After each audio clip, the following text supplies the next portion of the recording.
बातमी आहे पावसाची, कारण नाशिकमध्ये काल जोरदार पाऊस झालेला आहे। विशेष म्हणजे 2 तासात तब्बल 92 मिलीमीटर इतक्या पावसाची इथं नोंद झाली आहे। सटाणा, चांदवड या तालुक्यामध्ये अनेक ठिकाणी मुसळधार पाऊस झालेला आहे। पावसाचं पाणी सखल भागात देखील इथं शिरलेलं होतं, त्यामुळे नागरिकांची तारांबळ उडाली। नाशकात पाणी साचल्यामुळे 4 चाकी वाहनं देखील बुडालेली होती आणि याचा वाहतुकीवर देखील काही काळ परिणाम जाणवलेला होता। नाशकातल्या अनेक भागात काल मुसळधार पाऊस कोसळला। जवळपास तास ते दीड तासाच्या पावसामध्ये अशा पद्धतीनं काही रस्ते तुंबलेले बघायला मिळाले, जिथे काही वाहनं देखील वाहून गेली, तर जी 4 चाकी वाहनं पार्क करून ठेवलेली होती ती वाहनं या पाण्यामध्ये बुडालेली दिसली। तर नाशिककरांची या सगळ्यामध्ये मोठी तारांबळ उडाली आणि कामं करताना देखील त्यांना बरीच कसरत करावी लागली।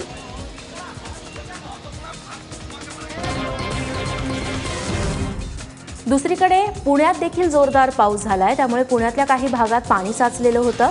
पुण्यात काल दुपारी मुसळधार पावसाला सुरुवात झाली। सलग झालेल्या पावसामुळे अनेक ठिकाणी रस्ते जलमय झाले, ज्यामुळे काही प्रमाणात पुणेकरांना त्रास सहन करावा लागला। तरी पावसाच्या दमदार एंट्रीनं पुणेकर सुखावले। पुण्याबरोबरच अकोला जिल्ह्यातील अनेक भागात रात्रभर पावसानं हजेरी लावली। यावेळी मूर्तिजापूर तालुक्यामध्ये मुसळधार पाऊस झाला। अकोल्यात आतापर्यंत सरासरी 55 मिलीमीटर इतक्या पावसाची नोंद झाली आहे। दरम्यान येत्या काही दिवसात असाच पाऊस होत राहिला तर पेरणीच्या कामांना देखील वेग येण्याची शक्यता आहे। एकीकडे पुणे नाशकात पाऊस बरसत असला तरी हवामान विभागानं मात्र मान्सूनची प्रगती मंदावल्याचा दावा केलाय। त्यामुळे पाऊस खरा की हवामान खातं हा प्रश्न पडतोय। 18 जूनपर्यंतच मान्सूनच्या प्रगतीला ब्रेक लागण्याची शक्यता वर्तवली जातेय। पुणे वेधशाळेनं मान्सूनच्या प्रगतीबाबत हा अंदाज वर्तवलाय।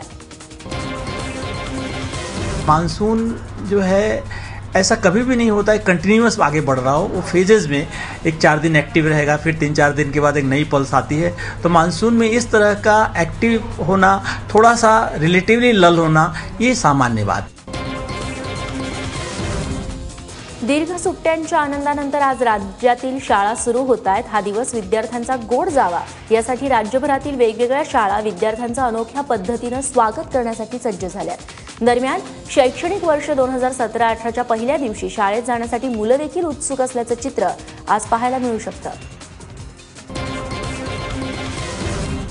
आजपासून शेतकऱ्यांना पीक कर्जाचं वाटप सुरू करण्यात येणार आहे।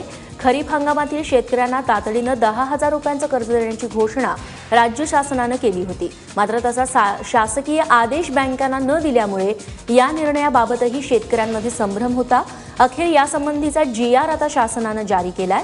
जर कर्जासाठी कोणती बँक टाळाटाळ करत असेल किंवा कोणत्याही प्रकारची अडचण येत असेल तर शेतकऱ्यांनी 9923333344 म्हणजेच 9923333344 या क्रमांकावरती संपर्क करावा असं आवाहन सहकार मंत्री सुभाष देशमुख यांनी केलं आहे। देशभरातील शेतकऱ्यांना केवळ 4% दराने आता पीक कर्ज उपलब्ध होणार आहे। यापूर्वी शेतकऱ्यांच्या पीक कर्जासाठीचा व्याजदर 9% इतका होता, मात्र आता यापैकी 5% व्याजाची रक्कम सरकार भरणार असल्यानं शेतकऱ्यांना फक्त 4% व्याजानं कर्ज उपलब्ध होईल। केंद्रीय मंत्रिमंडळाच्या बैठकीत शेतकऱ्यांसाठीच्या व्याज अनुदान योजनेला मंजुरी देण्यात आली आहे। मात्र व्याजदरातील या अनुदानासाठी सरकारकडून काही निकष आखून देण्यात आले। नोटबंदीनंतर काळा पैसा बराच सरकारकडे जमला असं मी ऐकलं।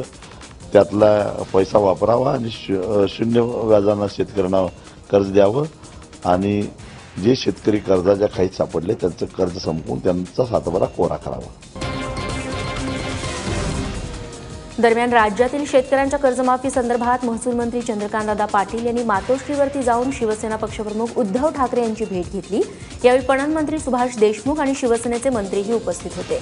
राज्य सरकारने जाहीर केलेल्या कर्जमाफीचा जास्तीत जास्त शेतकऱ्यांना कसा फायदा होईल यासाठी शिवसेनेकडून सहकार्य अपेक्षित आहे, अशी अपेक्षा चंद्रकांतदादा पाटील यांनी बैठकीनंतर व्यक्त केली आहे।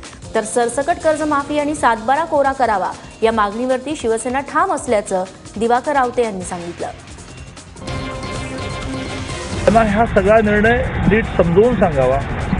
त्याच्या अंमलबजावणीसाठी जे आम्ही एक निकष समिती करतो त्याची जाणीव द्यावी आणि त्यांच्याही काही सूचना घ्याव्यात या दृष्टीने आज मी आणि मान्य सुभाषबाबू देशमुख आणि सहकार विभागाचे काही अधिकारी असे म्हणून मान्य उद्योजकांना भेटलो.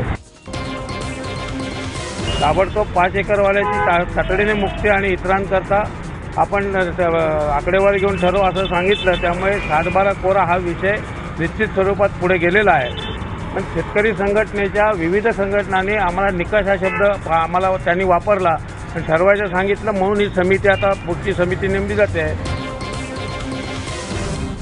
शेतकरी कर्जमाफीवरून मुख्यमंत्र्यांनी यूटर्न घेतल्याची टीका माजी मुख्यमंत्री पृथ्वीराज चव्हाण यांनी केली आहे. ते एबीपी माझाला दिलेल्या एक्सक्लुझिव्ह मुलाखतीत बोलत होते. एवढे पैसे दिले तर महाराष्ट्रामध्ये विकासाचं एकही काम होऊ शकणार नाही. आता ही भूमिका होती, पहिल्यापासून मुख्यमंत्र्यांची कर्जमाफीच्या विरोधी भूमिका होती. मग आता एकदम पैसे आले आणि कर्जमाफीची घोषणाही झाली, म्हणजे कुठंतरी काहीतरी त्यांच्यावर दबाव आला. मध्यावधी निवडणुकांसाठी भाजप तयार असल्याचा सूचक इशारा मुख्यमंत्री देवेंद्र फडणवीस यांनी दिलाय. शेतकऱ्यांच्या कर्जमाफीच्या मुद्द्यावरून वारंवार होत असलेल्या मध्यावधी निवडणुकींवरती भाष्य करताना मुख्यमंत्र्यांनी हे विधान केलंय. काहींनी शेतकऱ्यांच्या आंदोलनावेळी सरकारला पायउतार करण्याची धमकी दिली, त्याला उत्तर देत मुख्यमंत्र्यांनी शिवसेनेला देखील टोला लगावला. पेट्रोल आणि डिझेलचे दर दररोज बदलण्याच्या केंद्र सरकारच्या निर्णयाविरोधात देशातील पेट्रोल पंप चालकांनी 16 जूनपासून पुकारलेला संप आता मागे घेतलाय. पेट्रोल पंप चालकांनी देशव्यापी संप मागे घेण्याचा निर्णय घेतला असला तरी केंद्रीय पेट्रोलियम मंत्री धर्मेंद्र प्रधान यांनी मात्र 16 जूनपासून दररोज पेट्रोल आणि डिझेलचे दर बदलणार असल्याचा पुन्हा एकदा पुनरुच्चार केलाय. नंदुरबारमध्ये पाणी वाटपावरून शहादा शहरातील गरीब नवाज कॉलनीत 2 गटात तुफान हाणामारी झाली आहे, ज्यात एमआयएमचे नगरसेवक आणि बांधकाम सभापती सद्दाम तेली यांचा मृत्यू झालाय. यानंतर तेली समर्थकांनी दगडफेक आणि जाळपोळ सुरू केली आहे. यात पोलीस उपअधीक्षकासह 1 पोलीस उपनिरीक्षक आणि 2 पोलीस कर्मचारी जखमी झाले. दरम्यान या घटनेमुळे सध्या परिसरात तणावपूर्ण शांतता पसरली आहे. गोव्यातल्या मेर्शीमध्ये महाराष्ट्रातल्या पर्यटकांच्या बसवरती हल्ला करत पर्यटकांना जखमी केल्याची घटना घडली आहे. जखमींमध्ये महिला आणि लहान मुलांचा समावेश आहे. या प्रकरणी 3 स्थानिक तरुणांना अटक केली असून 1 जण फरार आहे. एका हॉटेलात नाश्ता करत असताना पर्यटकांमधील एका वृद्धाचा स्थानिक तरुणाला हात लागला. तरुणानं या वृद्धाला मारहाण करायला सुरुवात केली. त्यानंतर या तरुणानं आपल्या साथीदारांसह येऊन बस अडवली आणि तलवार आणि कोयते घेऊन बसवरती हल्ला चढवला. याबाबत माहिती मिळताच स्थानिक आमदार आणि पोलिसांनी घटनास्थळी धाव घेत पर्यटकांना सुरक्षा दिली आहे.